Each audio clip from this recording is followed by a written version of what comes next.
In this video, I'm going to talk to you guys about 7 daily habits of wealthy people that you probably don't see often. And so let's go ahead and jump straight into the video. Number 1, they ask better questions. Straight out of the gate, they ask better questions. Poor and middle class people ask questions that shrink their possibilities, like, can I afford it?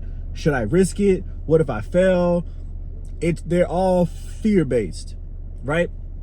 Wealthy people ask expansive questions. How can I make this by itself? Who already solved this problem? How can I scale this? How can I actually get this accomplished? The question itself says, I'm going to do it, but how can I actually accomplish the task at hand, right? Number 2, they practice ruthless prioritization. Wealthy people know that time, not money, is the real currency. It's not about how much money you're making if you're busy all the time. It's not about how much money you're making if you're tied down to the money being made, right? The goal is to be able to make massive amounts of money and still have massive amounts of time. The goal is to have both. And I would even say real wealth is to be able to have the amount of money, to be able to have the amount of time, but to also have a free mind while doing so, to where you're not even thinking about what the money's doing. That's the real goal, for me at least. The goal is to create such a system and such a program, for lack of better words, to where you go off and money is no longer a thing in your life. That's the end goal, in my opinion. True financial freedom, right? Every day they prune their schedules like a gardener cuts branches, eliminating meetings, calls, or tasks that don't create ROI. They operate with a short list of high impact actions and ignore the rest. Number 3, they study people, not just money. Most chase numbers, but wealthy people know that people create numbers. I could probably leave that right there. The goal is, especially as you start to make money, once you hit about $100,000 to $150,000 a year, what tends to happen is that you find yourself in this place of busyness. You're doing a lot of stuff. You're making decent money, but you're just doing a lot of stuff, right? At this point, this is when you need to start hiring somebody, like an assistant, just to start taking off the little things like emails, scheduling your meetings, scheduling time to go here and do this and do that, right? But the further you get, the more people you need to hire, right? To take off some of those like an accountant, right? Like for not just for you, but also for your business. You need to hire someone,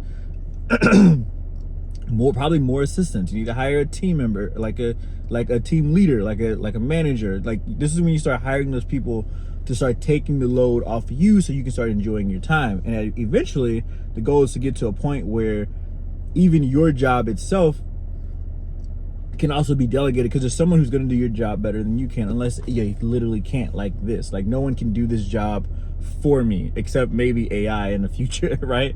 And that's what you want to get to. You want to get to a point where the only job that you're doing is because you're literally the only person that can actually do the job, because it requires you physically or you mentally or you just actually being somewhere and doing something, right? Number 4, they say no often by default. No is the default, right? Every yes costs focus. Wealthy people guard their energy like a fortress. Daily, they reject opportunities, projects, or social invites that don't align with their big vision. The thing is, if you don't have a big vision, you're going to say yes because you don't have a reason to say no, right? You can't have a default no if you don't have a default yes for yourself already, right? Number 5, they create leverage daily. Wealthy people avoid trading time for money. Each day they ask, how can I make this pay me again later? So 1, it's already paying them, but then how can I make this pay me again? That's the end goal. That means documenting a process, delegating, investing, or creating a digital product / asset, right? In order to create more money or more time or more of whatever they're trying to create, right? An example of that, instead of answering the same client questions 10 times a day, they record a video once and make it part of their system, right? Especially if you're into coaching or anything like that, you're going to have people that are going to be like, hey, so how do I do this? How do I do this? Create a program for those people and put that question, literally of you answering that question to this specific client put that question and answer in the video, in the system, or in the program. And so if anyone asks you that question again, you can say, hey, go there. I'm done answering that question. Just go over there, right? Number 6, they visualize and affirm their goals. Not cheesy mirror affirmations, but mental rehearsals. They vividly imagine walking into the meeting, making a deal, or watching their portfolio grow. Take time to think about what life is going to be like, right? The reason why you operate in systems of fear is because that's all you think about. All you think about is, man, well, if I do this and if I just end up broke, like I'm going to be homeless, I'm going to be, whew. And then there goes the fear, right? If you think about it the opposite way of, man, if this works out, I can do this, I can do that, man, I'm going to do this, this is going to happen, this is going to happen. And then you can actually start to rehearse what success looks like, and then you know you're moving in the right direction. That's all you can control, is which way you go. Man plans the steps, God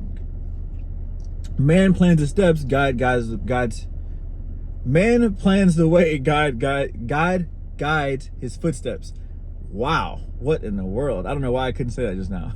Man plans his way, God will guide his footsteps, right?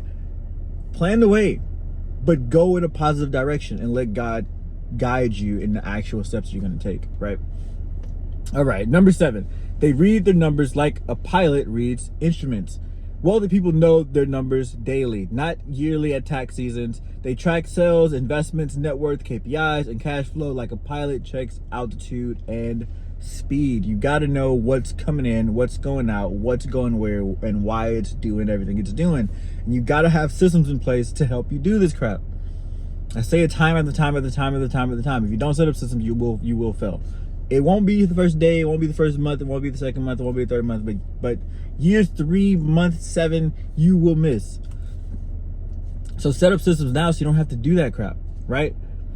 It's just make it part of your life. Create systems and make them part of your life. That's all you got to do, right? And so these are 7 daily habits that wealthy people do. They're not hard. They're not, crazy things that you have to do. These are just simple daily habits that will change the way that you go in life. But you got to do them, right? So let me go back through them. Number 1, they ask better questions. Number 2, they practice ruthless prioritization. Number 3, they study people, not just money. Number 4, they say no often. Number 5, they create leverage daily. Number 6, they visualize and affirm their goals. And last but not least, number 7, they read their numbers like a pilot reads instruments. Hit the like button, comment below which one of those hit you the most and which one of those stood out the most for you. Hit that subscribe button. I'll catch you guys on the next one. Peace.